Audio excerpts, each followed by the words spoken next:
এই অনিল আমার কাছে টাকা পায়, বারবার করে ফোন করছে, বলে দাও তো আমি বাড়িতে নেই। হ্যালো। হ্যালো বৌদি, দাদা কোথায় গো? না, দাদা তো বাড়িতে নেই, বাইরে গেছে। কি বলছো, বাড়িতে দাদা নেই? ইস, আমায় ডাকুনি কেন?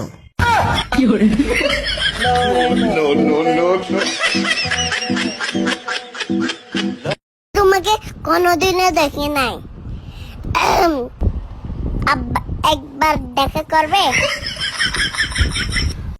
ইস, ভাবিরে যদি পাইতাম, সারা রাত কি যে করতাম। ভাইজান, মনে মনে কি চিন্তা করতেছেন? যা ভাবতেছেন সেগুড়ে বালি। আরে না ভাবি, আমি তেমন কিছু ভাবতেছি না। মেয়েদের তো চিনেন না, চোখ দেখলেই বলে দিতে পারে। নোংরা চিন্তা ভাবনা বাদ দেন।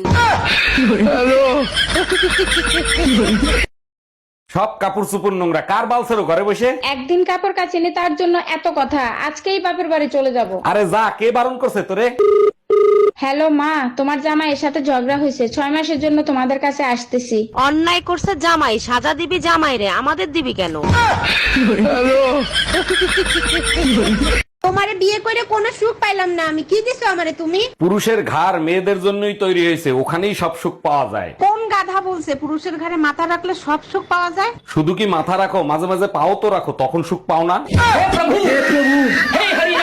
এই কি হয়েছে তোমার? আর বইলো না, শরীরটা অনেক দুর্বল, একদমই নড়াচড়া করতে পারছি না। প্লিজ ভাতগুলো নিয়ে খাও না। আমি আরো তাড়াতাড়ি অফিস থেকে আসলাম, তোমার ঈদের মার্কেট করতে নিয়ে যাবো। আরে কি বলো, আমি তো মজা করতেছিলাম। আমিও মজা করতেছিলাম, বাদ দে।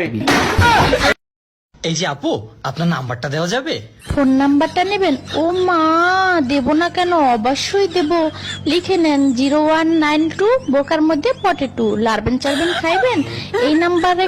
অরুণ ভাই, শুনলাম ভাবিদের রেখে এখন নাকি ফেসবুকের মেয়েদের পিছনে লাগছেন। কি করবো ভাবি, আপনারাও তো পাত্তা দেন না, তাই ফেসবুকে চলে গেছি। খুব ভালো করছেন। তা কয়টা মেয়ে পটালেন? একজনের সাথে আই লাভ ইউ পর্যন্ত পৌঁছে গেছি, দোয়া করবেন মেয়েই জানি হয়।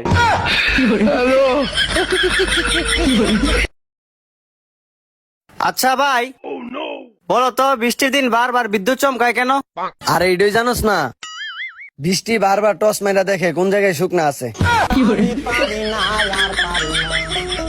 জামাই, শুনলাম সরকার নাকি 5 GB ইন্টারনেট ফ্রি দিছে। জি আম্মা জান, ঠিকই শুনছেন, এখন থেকে 3 দিন ফ্রি নেট চালাইতে পারবেন। ফেসবুক তো বন্ধ, ফ্রি নেট দিয়া কি করু? আমারে বলতেছেন কেন? যে দিছে তারে বলেন। বাবা পলক, এ কেমন তোমার ঝলক?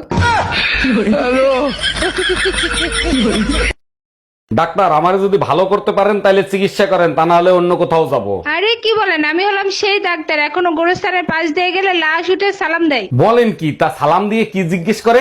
এখন তো মরে গেছে, এখন তো বলেন আমার কি রোগ হয়েছিল।